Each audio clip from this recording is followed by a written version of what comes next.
शाम का वक्त था और सिडनी का समुद्र उस समय तक बिल्कुल सामान्य दिखाई दे रहा था जब मिया और नोरा अपनी स्पीड बोट लेकर थोड़ी देर के लिए खुले पानी की ओर निकल गईं। यह सोचकर कि वे 1-2 घंटे में आराम से वापस लौट आएंगी, लेकिन शुरुआत में सब कुछ सामान्य रहने के बावजूद कुछ ही समय में हवा तेज होने लगी, लहरें ऊंची उठने लगीं और नाव को संभालना लगातार कठिन होता चला गया। इसी बीच मिया ने रेडियो चालू किया, लेकिन उसमें सिर्फ टूटी फूटी आवाजें ही सुनाई दे रही थीं। न कोई साफ सिग्नल मिल पा रहा था और न ही किसी से ठीक से संपर्क हो पा रहा था। और थोड़ी ही देर बाद नाव का जीपीएस भी अचानक बंद हो गया, जिसके बाद उन्हें यह अंदाजा भी नहीं रहा कि वे किस दिशा में बढ़ती जा रही हैं। तेज तूफान, उछलती लहरों और लगातार बहती हवा के बीच उनकी छोटी सी नाव बिना रुके बहती रही और यह हालात पूरे 5 घंटों तक बने रहे, जहां अंधेरा, बारिश और तेज झोंकों के बीच दोनों इतनी थक चुकी थीं कि होश संभालना मुश्किल हो गया था। सुबह के धुंधले उजाले में जब उनकी आंखें भारी थकान से खुलने लगीं, तभी एक जोरदार झटके के साथ नाव किसी चट्टान से टकराई और उसी झटके ने दोनों को पूरी तरह होश में ला दिया, जहां चारों ओर फैला हुआ अनंत समुद्र था और ठीक सामने एक छोटा सा अनजान टापू दिखाई दे रहा था। कुछ देर तक वे दोनों यह समझ ही नहीं पाईं कि वे किस जगह पर आ पहुंची हैं। फिर नोरा ने किसी तरह अपने टूटे हुए मोबाइल को चालू किया और पुराने सेव किए गए मैप डेटा की मदद से उस जगह का नाम सामने आया, हॉकिंस आइलैंड। जिसके बाद धीरे धीरे उन्हें यह एहसास हुआ कि वे सिडनी से लगभग 600 किलोमीटर दूर बह चुकी थीं। इस सच्चाई को समझते ही माहौल एकदम भारी हो गया और नोरा ने बहुत धीमी आवाज में सिर्फ इतना कहा कि अगर हम यहाँ फंस गईं तो क्या किसी को कभी पता भी चलेगा कि हम अब जिंदा हैं या नहीं। सुबह का शुरुआती समय उन्होंने इसी उम्मीद में बिताया कि शायद टापू के किसी हिस्से में कोई इंसान मिल जाए, इसलिए वे दोनों किनारे के सहारे काफी दूर तक चलती रहीं। लेकिन उन्हें न कोई नाव दिखाई दी, न किसी घर का निशान मिला और न ही किसी रास्ते का कोई संकेत। सामने बस काले पत्थर थे, घनी झाड़ियां थीं और बीच बीच में ऊंचे पेड़ खड़े थे। रेत पर चलते हुए उन्होंने ध्यान से पैरों के निशान देखे, लेकिन जहां जहां वे गईं वहां सिर्फ वही 2 जोड़ी निशान थे जो उन्होंने खुद बनाए थे। किसी और के आने जाने का कोई भी संकेत नहीं मिला, जिससे यह साफ होता जा रहा था कि यह जगह पूरी तरह से सुनसान है। दोपहर तक सूरज तीखा हो चुका था, पानी पूरी तरह खत्म हो गया था और शरीर थकान से टूटने लगा था, लेकिन मन के अंदर अभी भी यह हल्की सी उम्मीद बची हुई थी कि शायद शाम तक कोई जहाज दिखाई दे जाए या दूर कहीं किसी शहर की रोशनी नजर आ जाए। शाम होते होते आसमान धीरे धीरे धुंधला होने लगा और उन्होंने समुद्र की ओर दूर तक नजरें दौड़ाईं, लेकिन पानी के ऊपर चारों तरफ सिर्फ अंधेरा ही फैलता चला गया, मानो वे दुनिया के उस हिस्से पर खड़ी हों जो किसी नक्शे से मिट चुका हो। रात पड़ने तक उन्हें यह बात साफ समझ में आ चुकी थी कि यहाँ न अभी कोई मौजूद है और न ही बहुत समय से कोई आया होगा, और फिलहाल उनकी पूरी दुनिया बस यही टापू और इसके चारों ओर फैला यह समुद्र रह गई है। अब प्यास लगातार असहनीय होती जा रही थी। नाव में रखी 2 छोटी बोतलें तूफान में बह चुकी थीं और जितना समय वे तट पर भटकने में लगा चुकी थीं, उतना ही शरीर का पानी भी खत्म हो चुका था। ऐसे में नोरा ने सुझाव दिया कि वे टापू के अंदर की ओर चलकर देखें, शायद कहीं मीठे पानी का कोई स्रोत मिल जाए।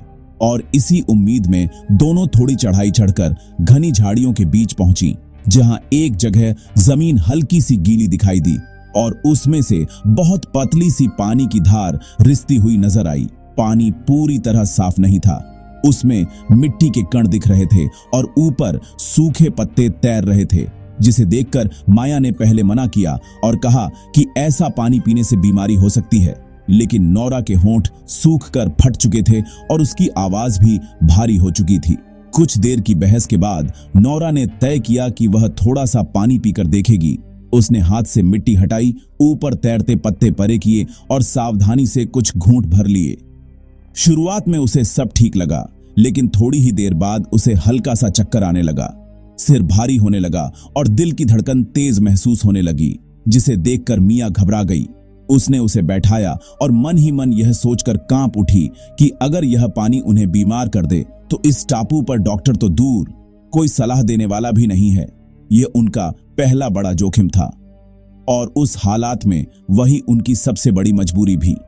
अब अगली समस्या पूरी तरह उनके सामने थी और वह थी भूख, क्योंकि दिन भर की लगातार भागदौड़ के बाद उनके पास खाने के नाम पर वही थोड़ी बहुत चीज बची थी जो वे नाव पर हल्के स्नैक के लिए लाई थीं, लेकिन उनमें से ज्यादातर या तो तूफान में बह चुकी थीं या फिर पानी में भीगकर पूरी तरह बेकार हो चुकी थीं। समुद्र किनारे उन्हें कुछ छोटे छोटे केकड़े और टूटी हुई सीपियां जरूर दिखाई दी, जिसे देखकर नोरा के मन में यह ख्याल आया कि शायद इनमें से कुछ खाया जा सकता है, लेकिन न तो उन्हें इन्हें ठीक से साफ करने का तरीका आता था, न पकाने का कोई सुरक्षित इंतजाम था और न ही आग जलाने की सही स्थिति, क्योंकि लकड़ी गीली थी और हवा लगातार तेज चल रही थी। ऐसे में मियां ने नाव से कुछ प्लास्टिक की रस्सियां और एक मुड़ी हुई धातु की रॉड निकाली और उन्हें जोड़कर अस्थायी तौर पर मछली पकड़ने का हुक बनाने की कोशिश की, लेकिन घंटों की मेहनत के बाद भी उन्हें कोई ढंग की मछली हाथ नहीं लगी और मुश्किल से 2-3 बहुत छोटी मछलियां मिली, जिन्हें दोनों ने बराबर बांटकर सिर्फ इतना खाया कि जुबान को थोड़ा सा स्वाद मिल जाए। इससे पेट तो शांत नहीं हुआ, लेकिन कुछ देर के लिए भूख का एहसास जरूर दब गया। शाम ढलते ढलते दोनों को यह बात साफ समझ में आने लगी थी कि अगर अगले 1-2 दिनों में उन्हें ठीक से खाने का कोई साधन नहीं मिला तो सिर्फ भूख ही उनकी सबसे बड़ी दुश्मन बन जाएगी। तूफान या लहरें नहीं, रात एक बार फिर नजदीक आ रही थी और खुले तट पर सोना न तो सुरक्षित था और न ही आराम देने वाला, क्योंकि हवा तेज थी और तापमान धीरे धीरे गिरने लगा था। तट से थोड़ी ऊंचाई की ओर बढ़ते हुए उन्हें काले पत्थरों की एक लंबी दीवार जैसी संरचना दिखाई दी, जो किसी पुराने ज्वालामुखी के बहाव की तरह लग रही थी, जो ठंडा होकर सख्त हो चुका हो। और उसी दीवार में कुछ जगहों पर लंबी दरारें थीं जो अंदर की ओर खुलती दिख रही थीं, जैसे प्राकृतिक सुरंगें हों। टॉर्च की बची खुची रोशनी में उन्होंने एक बड़ी दरार के अंदर झांक कर देखा तो समझ आया कि यह सिर्फ छोटा सा छेद नहीं था, बल्कि अंदर की ओर जाती हुई एक गुफा जैसे रास्ते की शुरुआत थी, जिसकी दीवारों पर बहाव जैसे निशान थे, ऊपर नुकीली सी छत थी और भीतर अंधेरा गहराता चला जा रहा था। गुफा के मुहाने के पास पत्थरों पर कुछ खरोंच जैसे निशान भी दिखाई दिए, जो पहले तो साधारण घिसाव जैसे लगे, लेकिन ध्यान से देखने पर कुछ निशान इतने सीधे और बार बार दोहराए हुए दिखे कि ऐसा महसूस हुआ जैसे किसी ने जानबूझकर उन्हें वहां बनाया हो। माया को यह जगह भीतर से थोड़ी असहज महसूस हो रही थी, लेकिन नोरा ने यह कहते हुए उसे समझाया कि कम से कम यह जगह उन्हें हवा और बारिश से बचा सकेगी। और आखिरकार दोनों ने यह तय कर लिया कि फिलहाल यही उनका आश्रय होगा। गुफा के भीतर कदम रखते समय दोनों के मन में एक ही सवाल लगातार घूम रहा था कि क्या सच में यहां पहले कभी कोई नहीं आया, या फिर कोई आया तो सही, लेकिन सब कुछ छोड़कर कब का जा चुका है। पहली रात उन्होंने गुफा के अंदर थोड़ा सा आगे बढ़कर वहीं रुकने का फैसला किया, जहां बाहर की हवा की आवाज कुछ कम जरूर हो गई थी, लेकिन पूरी तरह शांत नहीं हुई थी, जबकि भीतर हल्की सी नमी की गंध फैली हुई थी और टॉर्च की कमजोर रोशनी दीवारों पर पड़कर अजीब सी आकृतियां बना रही थी। थकान इतनी ज्यादा थी कि दोनों को लगा था कि वे तुरंत सो जाएंगी, लेकिन जैसे ही आंखें बंद हुईं, गुफा के भीतर से हल्की हल्की आवाजें सुनाई देने लगीं, जिन्हें पहले उन्होंने पानी टपकने की आवाज समझा, मगर कुछ ध्वनियां ऐसी भी थीं जैसे कोई भारी चीज पत्थरों पर बहुत धीरे से घसीटी जा रही हो। कभी ऐसा महसूस होता जैसे भीतर की गहराई में किसी ने हल्का सा कदम रखा हो और फिर अचानक सब कुछ शांत हो जाए, तो कभी ऐसा लगता जैसे हवा अंदर की ओर खिंच रही हो और कहीं दूर से कोई धीमी सी फुसफुसाहट लौट रही हो। माया ने धीमे स्वर में नोरा से पूछा कि क्या उसने भी यह आवाज सुनी, तो नोरा ने पहले तो उसे अनदेखा करने की कोशिश करते हुए कहा कि शायद पत्थर खिसक रहे होंगे या हवा की वजह से ऐसा लग रहा हो, लेकिन उसकी आवाज में खुद भी पूरा भरोसा नहीं था। रात के कई घंटे इसी बेचैनी में बीतते चले गए। दोनों बीच बीच में उठकर गुफा के मुहाने की तरफ ध्यान लगाने लगती थीं कि कहीं बाहर कोई जानवर तो नहीं, कोई इंसान तो नहीं, या फिर यह सब सिर्फ उनके थके हुए दिमाग का वहम है। नींद लगभग न के बराबर आई और सुबह होते होते उन्हें साफ तौर पर यह एहसास होने लगा कि अब सिर्फ भूख और प्यास ही नहीं, बल्कि यह जगह धीरे धीरे उनके दिमाग पर भी असर डालने लगी है। सुबह होते ही वे गुफा से बाहर निकलीं ताकि धूप में थोड़ी देर खड़ी हो सकें और आसपास पानी या खाने लायक कुछ ढूंढा जा सके। लेकिन गुफा का मुहाना नुकीले पत्थरों से भरा था और कई जगह जमीन ढलान वाली थी। नीचे उतरते समय नोरा का पैर फिसल गया और वह एक नुकीले पत्थर से टकराकर टखने के पास जोर से मुड़ गया, जिससे वह दर्द से चीख पड़ी और संतुलन खोकर वहीं बैठ गई। माया ने उसे संभालकर उठाने की कोशिश की, लेकिन नोरा का पैर ठीक से जमीन पर टिक नहीं पा रहा था। वह चल तो सकती थी, मगर बहुत धीमी रफ्तार से और लगातार दर्द सहते हुए। इसी दौरान माया की नजर गुफा के पास रेत और मुलायम मिट्टी पर बने कुछ निशानों पर पड़ी, जिनमें से कुछ उनके अपने जूतों के थे, जिन्हें वह पहचान गई। लेकिन उनसे थोड़ी दूरी पर कुछ और निशान भी थे जो किसी भारी जूते जैसे लग रहे थे और जिनका आकार और पैटर्न दोनों से अलग था। माया ने धीरे से नोरा की तरफ इशारा करते हुए कहा कि ये निशान उनके नहीं हैं, जिस पर नोरा ने ध्यान से उन्हें देखा और बहुत धीमी आवाज में सिर्फ इतना बोली कि अगर यहां कोई और भी था तो फिर वह अब कहां गया। वे दोनों कुछ देर तक उन निशानों का पीछा करती रहीं, लेकिन कुछ ही मीटर आगे जाकर पत्थर शुरू हो गए और वहां निशान पूरी तरह गायब हो गए। फिर भी अब यह बात साफ हो चुकी थी कि या तो कभी पहले यहां कोई था या फिर हाल ही में किसी ने इस जगह पर कदम रखा है। इसी के साथ उनके दिमाग में एक नया डर जुड़ चुका था, यह कि वे इस टापू पर शायद पूरी तरह अकेली हों। यह जरूरी नहीं। दोपहर तक मौसम एक बार फिर बिगड़ने लगा। आसमान पर गहरे काले बादल घिर आए। हवा अचानक बहुत तेज हो गई और समुद्र की लहरें पहले से कहीं ज्यादा ऊंची और उग्र दिखाई देने लगीं, जबकि टखने की चोट के कारण नोरा तेज चल भी नहीं पा रही थी। इसलिए दोनों ने यह तय किया कि इस हालत में खुले तट पर रहने से बेहतर होगा कि वे तूफान गुफा के अंदर ही काटें। वे जल्दी जल्दी वापस गुफा के भीतर चली गईं, इस बार पहले से कुछ और अंदर की ओर, ताकि बाहर की हवा और बारिश सीधे उन तक न पहुंच सके। और कुछ ही देर में बाहर तेज बारिश शुरू हो गई, जिसकी आवाज समुद्र की गर्जना के साथ मिलकर गुफा के अंदर तक गूंजने लगी। बरसते पानी का कुछ हिस्सा धीरे धीरे गुफा के फर्श तक भी पहुंचने लगा और पतली सी धाराओं के रूप में भीतर बहने लगा। ऐसे में टॉर्च की रोशनी और भी कम हो गई, क्योंकि बाहर हर बार चमकती बिजली गुफा की दीवारों पर अलग अलग आकृतियां बना रही थी। एक तेज बिजली कड़की और उसी पल एक सेकंड के लिए गुफा की दूर की दीवार पर कुछ चलती हुई परछाई सी दिखाई दी, जैसे किसी इंसान का साइड प्रोफाइल दीवार के पास खड़ा हो, जिस पर माया ने तुरंत टॉर्च की रोशनी उधर घुमा दी। लेकिन वहां सिर्फ गीली पत्थर की दीवार मौजूद थी। नोरा ने घबराई हुई आवाज में पूछा कि क्या उसने भी वही देखा था या बस उसे ऐसा लगा। और मिया खुद यह तय नहीं कर पा रही थी कि उसने जो देखा वह सच था या सिर्फ बिजली, बारिश और थके हुए दिमाग का भ्रम।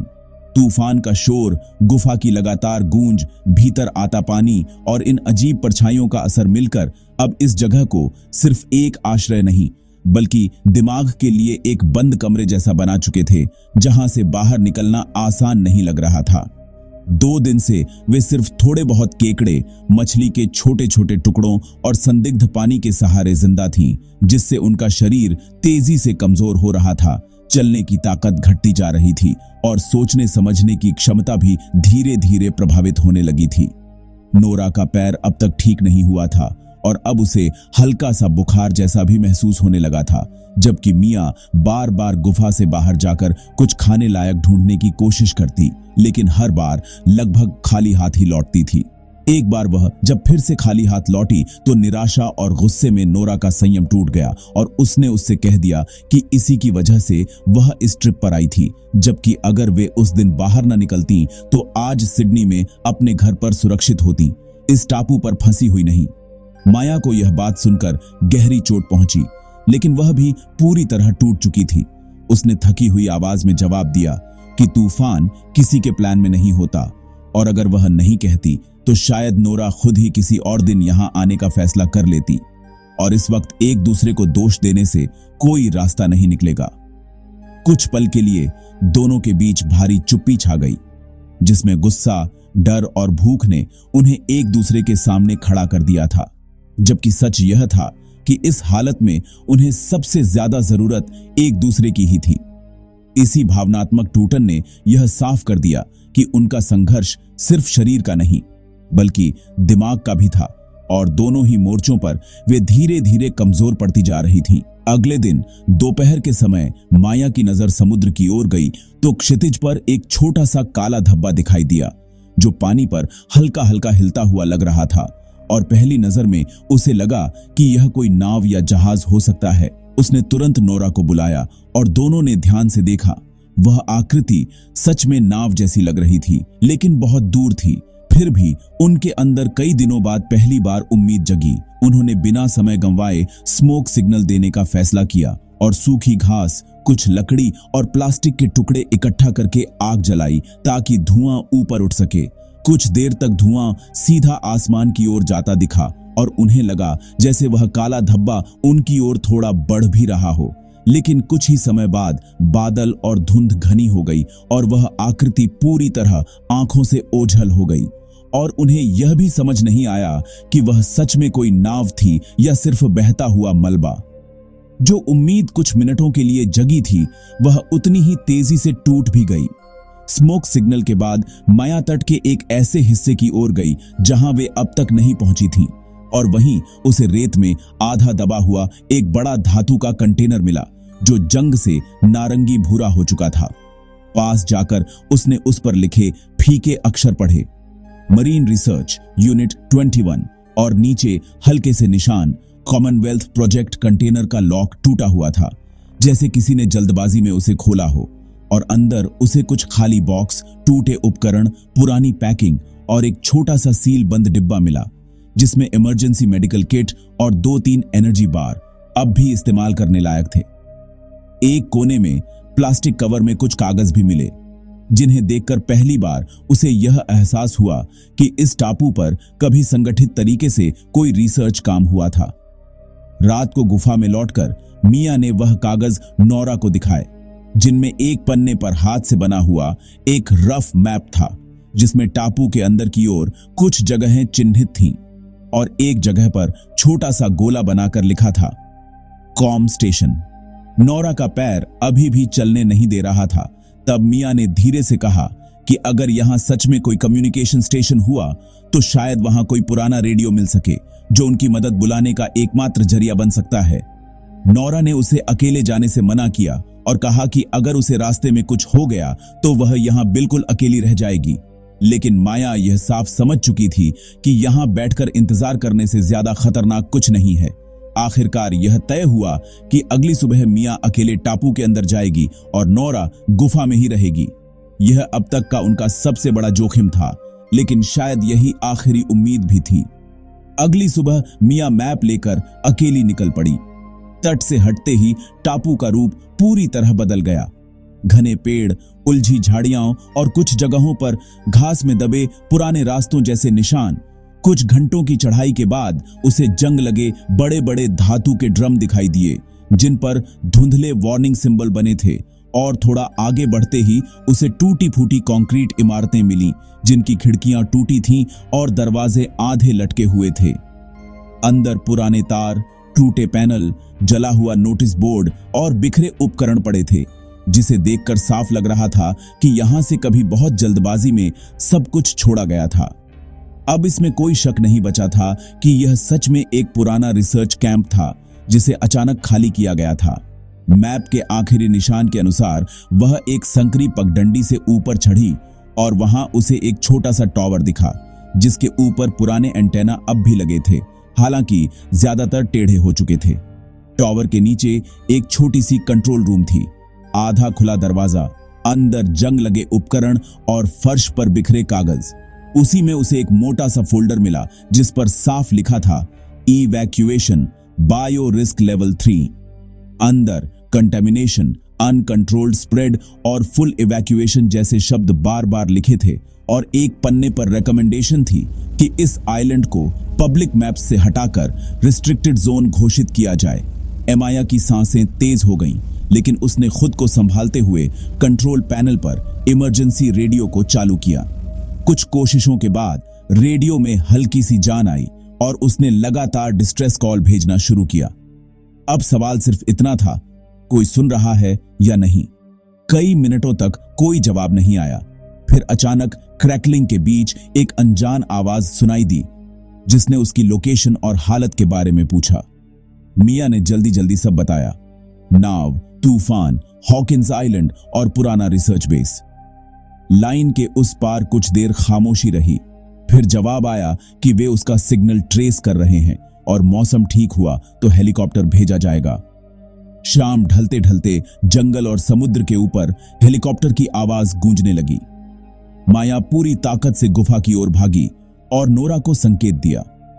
कुछ ही देर में हेलीकॉप्टर नीचे हॉवर करने लगा और नीचे उतरने वाली टीम ने सुरक्षात्मक सूट्स पहन रखे थे, जैसे वे किसी कंटामिनेशन जोन में आए हों। माया और नोरा को स्ट्रेचर पर रखा गया और हेलीकॉप्टर धीरे धीरे आइलैंड से ऊपर उठने लगा। होश आने पर माया खुद को एक सफेद शांत कमरे में पाती है, जहां खिड़की के बाहर समुद्र नहीं बल्कि एक शहर दिखाई दे रहा था। बाद में उसे बताया गया कि वह न्यूजीलैंड की कोस्ट के पास एक सिक्योर मेडिकल यूनिट में है। डॉक्टरों ने उससे बार बार वही सवाल पूछे, क्या खाया, क्या पानी पिया, गुफा में कितना समय रही, किसी पुराने उपकरण को छुआ या नहीं।